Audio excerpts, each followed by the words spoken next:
cada paciente que eu atendo, cada pessoa que eu atendo, eu vou ouvindo as dinâmicas do ser e da alma, e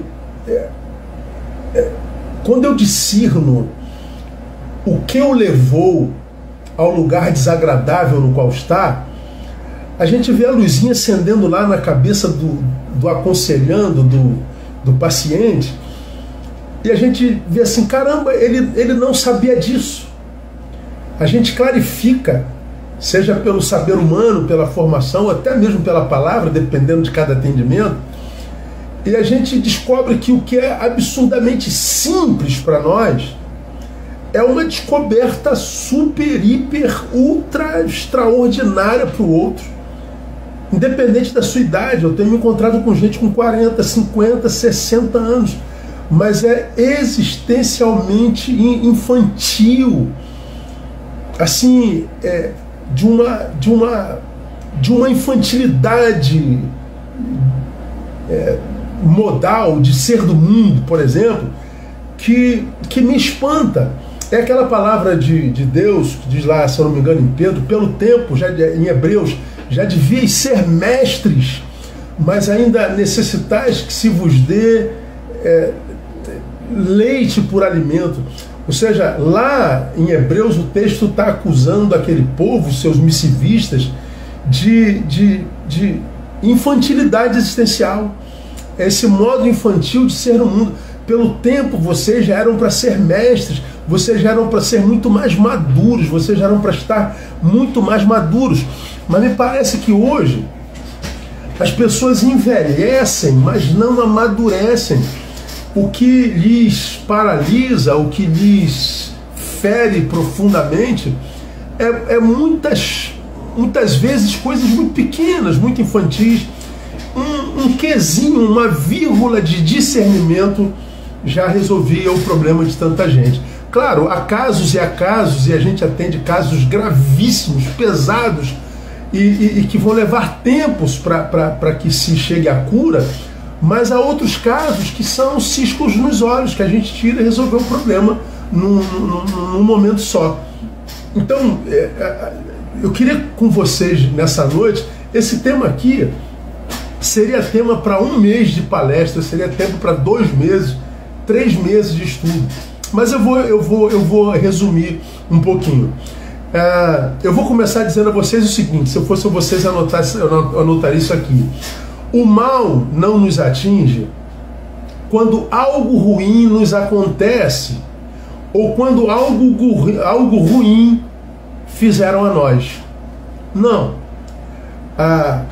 Quando algo ruim me acontece e quando algo ruim fazem a mim, o que fizeram a mim foi uma maldade, mas a maldade não é o mal em si. Eu diria que a maldade é um produto do mal. Mas a tua maldade, você fez o mal a mim, então a tua maldade me atingiu. Não quer dizer que o mal, enquanto uma entidade, enquanto uma realidade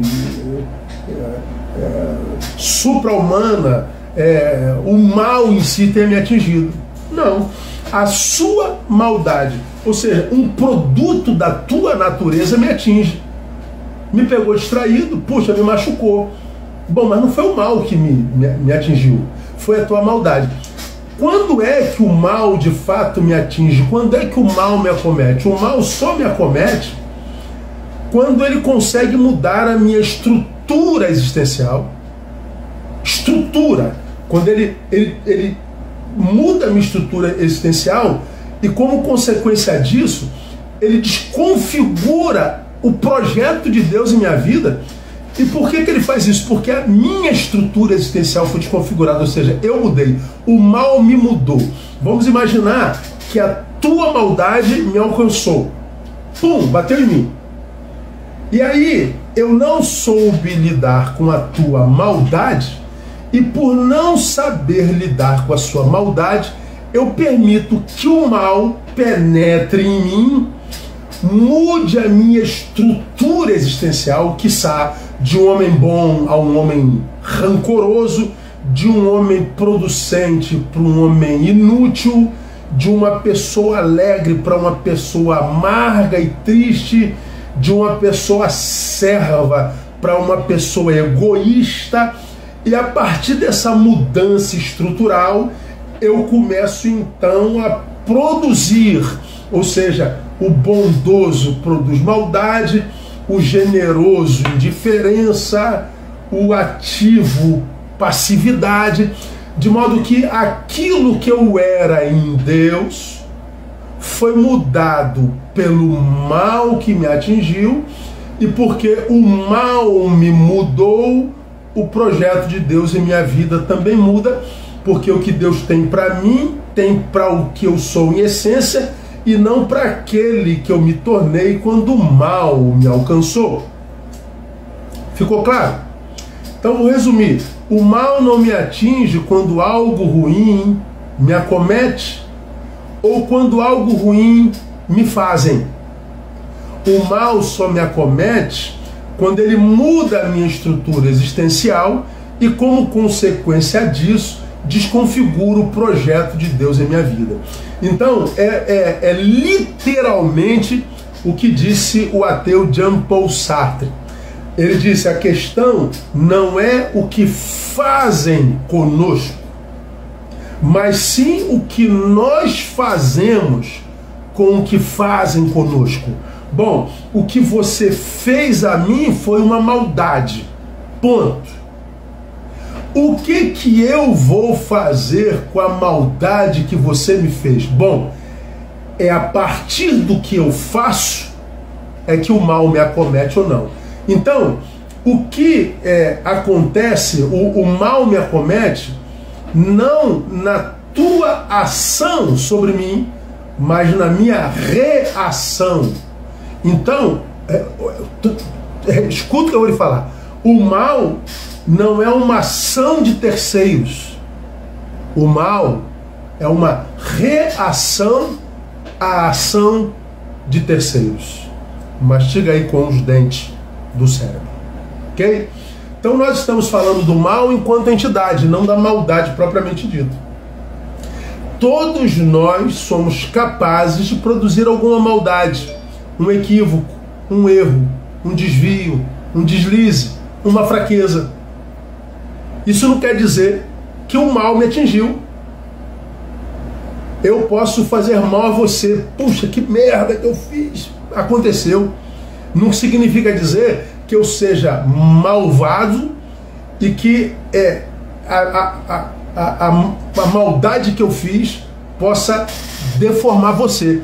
Deforma se você permitir. Então, se você permitiu, não é mais problema meu o que você permitiu fazer a você. Ah, você fez um mal horrível ao pastor Neil. Ok, ponto.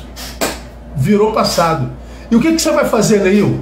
Bom, dependendo do que você faça, Neil, é que o mal vai atingir você. E se você reagiu errado, não vai culpar o João, o Roberto, a Maria, seja lá quem for, aquele que te fez o mal, do fato do mal ter te alcançado. Não foi o que eles fizeram a você, foi como você reagiu ao que eles fizeram a você. Bom, aqui já dava para acabar. Então, como eu costumo dizer sempre, ninguém é culpado de nada quando o assunto é aquilo no que eu me transformei. Ah, eu me tornei um homem muito amargo. O problema é meu, não é teu. É porque você não sabe o que ele me fez, o que ela me fez. Não interessa o que me fizeram. A forma como eu reagi a isso é que me transformou nisso que, porventura, eu não curta ser mais. Agora, se eu reagisse às adversidades da vida no mundo com as ações corretas, não há maldade no mundo que iria conseguir penetrar em mim a ponto de fazer o mal me atingir. Ou seja, o que fizeram a mim não é o mal, mas pode vir a ser aquilo que eu vou fazer com o que fizeram a mim. Então o que você faz a mim não é o mal propriamente dito. Como eu vou reagir a isso? Isso pode ser o mal na minha vida. Bom, uma vez definido o que é o mal, vamos falar um pouquinho, gente, daqueles que podem ser seus agentes no mundo, ou daqueles a quem o diabo pode usar para produzi-los. O mal está aí definido. Seus agentes. Quem pode usar esses agentes? Bom, nós vamos tomar, por exemplo, a vida de Jó. Bom, na vida de Jó, você que é cristão conhece o capítulo 1 de Jó, que fala de uma reunião que teve num dos lugares celestiais, onde todas as criaturas compareciam diante de Deus. Era como que o Senhor dos Senhores cooptasse relatório dos seres espirituais no mundo. Bom, nessa reunião estava também Satanás. Bom, não vou falar da teologia dessa reunião, depois você pergunte ao seu pastor ou um teólogo a respeito dessa reunião. Eu vou falar só sobre o conteúdo porque a gente precisaria de muito tempo para falar sobre ela. Então, nessa reunião que aconteceu no mundo dos espíritos, estava Satanás, e num diálogo entre Deus e Satanás, Deus lá no capítulo 1 disse a Satanás: notaste o meu servo Jó? É o homem mais íntegro que tem na terra, vamos ler isso mais lá na frente. Aí Satanás falou assim: claro, sendo abençoado do jeito que ele é, tudo que ele pensa o Senhor dá, tudo que ele faz o Senhor abençoa, a vida do cara é só sucesso, claro que ele vai ser fiel a você.